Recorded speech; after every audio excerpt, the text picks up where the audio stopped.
مستمرين معكم أحبتي المتابعين باص الخليج، رحلة المحبة والسلام. كان في هذا المكان من رؤساء الاتحادات، من رؤساء الحكومات المحلية، شخصياتنا العامة الأشقاء من دول الخليج العربي، وضمن الوفود الإعلامية التي أتت إلى محافظة البصرة بهذا العرس الخليجي، خليجي 25. خليجي 25 بصراوي وخليجنا واحد. ضيفي الآن الإعلامي والصحفي محمد العتيبي من المملكة العربية السعودية، أبطال دارك الأخضر، المنتخب الأول المبادر لرفع الحظر عن الملاعب العراقية. أخوي العزيز مساء الخير. مساء النور والسرور، حياك الله. اليوم أتشرف أن يكون موجود ضيف معاكم. الله يحفظك ويخليك. كابتن، حكينا عن باص الخليج، حكينا عن رحلة المحبة والسلام. أنت اليوم داخل باص الخليج، أولا صف لي شعورك وأنت داخل باص الخليج. شعوري صراحة لا يوصف للأمانة. أنا قد ما كنت أتابع باص الخليج ورحلات المحافظات، وكنت مستمتع بكل رحلة يجيها بكل محافظة. اليوم شعور لا يوصف أني أكون أحد ضيوف هذا البرنامج الجميل اللي أتمنى له الاستمرار في جميع بطولات الخليجية. كادر البرنامج والكل أيضا يعني فرحين جدا بوجود من يمثل المملكة العربية السعودية في باص الخليج، لأنه هي بالتالي رحلة محبة وسلام. وأكيد يعني نوعد الجميع أنه الباص يصل لجميع دول الخليج العربي إن شاء الله. نتمنى ذلك، نتمنى نشوف هذا الباص في بطولة الخليج في السعودية، ونتمنى لكم دائما التوفيق والشكر للكادر جميعا على كل ما يقدمونه لإنجاح باص الخليج، وعلى ما قدمت المملكة العربية السعودية بشخص هيئة الشباب والرياضة، الاتحاد السعودي لكرة القدم، كل الشخصيات الداعمة المملكة، يعني هي الداعم الأول لرفع الحظر عن الملاعب العراقية. كيف تقرأ التقارب الرياضي، التقارب الاقتصادي وفي كل الزوايا، ولكن رياضيا جمالية ومذاق خاص حتى خلال مباريات بين العراق والسعودية؟ أولاً المملكة العربية السعودية دائماً داعمة لإخوانها وأشقائها العراقيين في جميع محافلهم، وما هو غريب لأن إحنا شعبين في شعب واحد، يعتبر أو شعبين في شعب واحد. أكيد. العراق والسعودية دائماً على يد وعلى قلب واحد. فنشكر صراحة الاتحاد السعودي، نشكر وزير الرياضة، نشكر قادتنا المملكة العربية السعودية على كل ما قدموه للعراق، ونشكر الجميع. ومهما نقول راح نبقى دائما على يد وحدة، وراح نتمنى إن شاء الله خلال الأيام القادمة يرفع الحظر عن ملاعب العراق كافة. كابتن، نبدأ بالحديث عن البصرة. كم يوم صار لك البصرة؟ والله هذا تقريبا ثالث أسبوع، دخلنا بالثالث أسبوع. صراحة حبينا نجي من قبل فترة طويلة ننقل الصورة الطيبة عن أهل البصرة وعن المحافظة الجميلة، نبعث رسائل حب، رسائل احترام للناس اللي قاعدين نشوفها، لدول الخليج كافة. مثل ما تعرفون في البداية العالم كانت متخوفة نوعا ما من أكثر الإعلام اللي ما نعرف من وين يجي هذا الإعلام وينقل الصورة السيئة، ولكن الحمد لله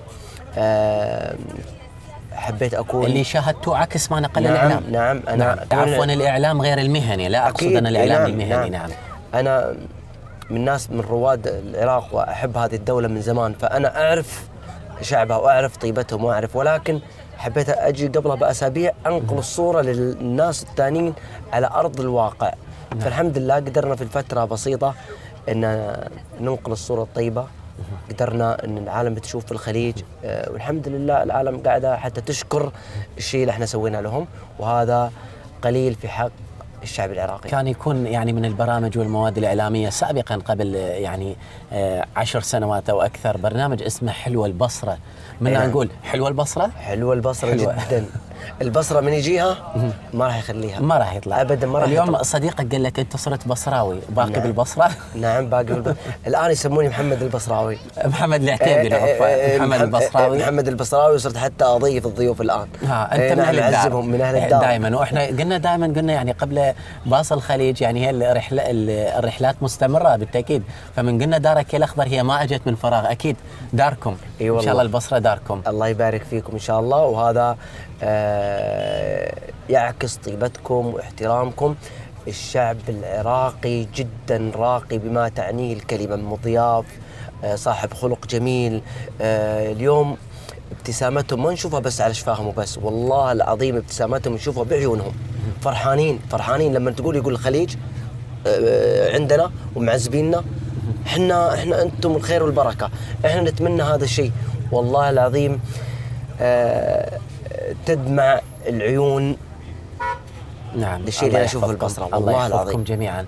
يعني بالتاكيد مشاعر لا توصف. نعم. ويعني كما ذكرت يعني تدمع العين وتدمع القلب كذلك، تدمع العين والقلب فرحا يعني وليس العكس. بالتالي انه انا اختم معاك بالقراءه. اكيد اليوم الاجواء وهذه الجماليه ما نشوف الجمهور متوجه على النتائج وما يحاسب المنتخبات وهذا ليش خسر وهذا ليش تعادل، مستمتع بالاجواء. نعم. فبالتاكيد قراءتك للبطوله اليوم ويعني من شاهدت من خلال مباريات الامس المجموعه الاولى وتحضيرات منتخبات المجموعه الثانيه.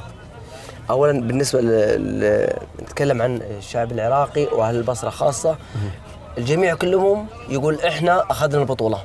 بالتاكيد والله يقول اخذنا البطوله ما يحتاج ناخذ الكاس. ان اخذنا الكاس خير وبركه، لكن احنا نجحنا في افتتاح البطوله، نجحنا تنظيم البطوله، وهذا بالنسبه لنا يعتبر افضل كاس. فهم فرحانين سواء خسر المنتخب او ما خسر، هم مبسوطين في هذا الموضوع، وهذا اثبات كرمهم في هذه النقطه وايجابيتهم. اما بالنسبه لتحضيرات المنتخبات، اتوقع كاس الخليج تقريبا ما في يعني صعب التكهن فيه. دائما كاس الخليج مفاجآت، المنتخبات تعطي أكثر ما عندها. أمس شفنا العراق وعمان، كانت مباراة جدا جميلة. أثبتت تحضير المنتخب العماني للحدث. نعم، أثبتت تحضيره وخوفه. أمس المنتخب العماني دخل متخوف من أكثر من 65 ألف متفرج، وحب أن تطلع النتيجة إيجابية بالتعادل، وفعلا قدر أن يأخذ نقطة رغم النقص اللي كان في المنتخب العراقي وضياعة بعض الفرص. كان قادر أن يجتاز المنتخب العماني. بالنسبة عاد للمنتخب السعودي، المنتخب السعودي جاي بالخط الثالث، فلعب مباراة جدا جميلة. انتهت المباراة ب2-0. والمنتخبات القادمة اليوم عندنا الإمارات وعندنا الكويت، تحضيراتهم جدا راح تكون فيها مفاجآت، ولكن كأس الخليج صعب التكهن فيه لأنها بطولة قوية جدا جدا جدا. أنا أشكرك الصحفي السعودي الأخ محمد البصراوي، مو صح؟ شكرا جزيلا أخ محمد العتيبي، وكنت ضيفنا اليوم عزيز. وأنا يعني إذا تسمح لي إنه الختام معك يعني ختامها يكون مسك. أنا تشرفت اليوم وكنت معاكم ضيف، وإن شاء الله داعما بقلبا وقالبا بكل ما أتينا من قوة إن شاء الله. يا بطل أشكرك إن شاء الله. وياك.